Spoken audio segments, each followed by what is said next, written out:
After watching a zombies movie or TV show, most people are with thoughts world zombies exist. First things first, the notion of zombies hasn't always been so popular. In fact, it's really only in the late 20th century that they took their place as a go-to horror trope. While fear of the undead seems to go back to the time of the ancient Greeks at least, the idea of so-called zombies was birthed in Haiti in the 17th century. At the time in Haiti, voodoo doctors mixed up concoctions that essentially paralyzed their patients and put them into a coma, making them appear dead when they were not. There were reports of these so-called zombies rising from their graves days later. We now know that this was caused by toxins found in pufferfish, but at the time, it would have been enough to put the fear of God into anybody. Zombies are all around us. They just aren't human. The funny thing about zombies in nature is it's not the zombies which are terrifying. Instead, the creatures or organisms responsible for creating the zombies are real nightmare fuel.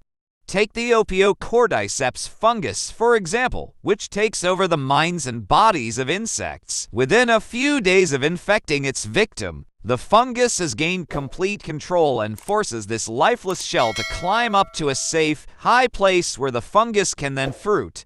It then cracks through the insect's head and releases its spores to start the process all over again. That's not the only case of zombies in nature, though. Some worms infect and control a host, and then there's the extremely disturbing jewel wasp. The jewel wasp injects neurotoxins into live cockroaches, paralyzing them for up to a week. The wasp then shuts one of its eggs away with the zombified cockroach in a dark place.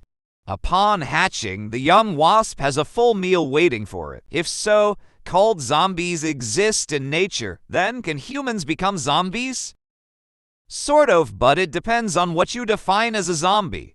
There are the cases of the Haitians who were poisoned with pufferfish toxins, for example, and acted much like zombies and rose from the dead, so to speak. There are also cases where people have suffered from rare conditions that make them act similarly to how we think zombies should. For example, Cotard syndrome makes people think they are dead or decomposing, with some patients demanding to be buried as they think they smell like rotting flesh.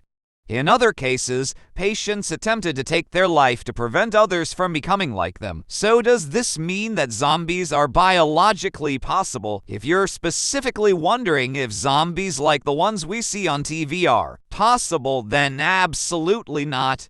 As much as a zombie apocalypse seems like it would be a bit of fun in a dark, twisted way, it's just not biologically possible for a clinically dead human to rise from the grave and start mindlessly attacking people.